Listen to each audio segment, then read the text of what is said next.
नाही, उद्याचा बंद बेकायदेशीर आहे, कोणताही राजकीय पक्ष असा बंद करू शकत नाही असं कोर्टाने फटकारलेलं आहे विरोधकांना। माझ्या याच्यावर नको लावू ना, अरे माझ्या याच्यावर नको। ही माहिती आताच आम्हाला कळाली, अरे माईक खाली करा यार, कोर्टाने हलू नको मागून। बंद बेकायदेशीर ठरवल्याची बातमी आम्हाला आता माहीत पडली आहे।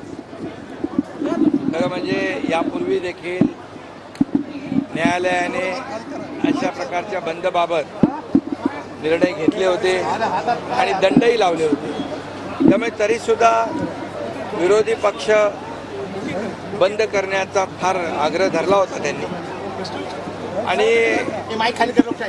या बंदमुळे सर्वसामान्य माणूसच शेवटी भरडला जातो, आणि म्हणून कोर्टाने जो निर्णय दिलेला आहे त्याची अंमलबजावणी राज्य सरकार करेल, एवढंच मी या प्रसंगी सांगेन।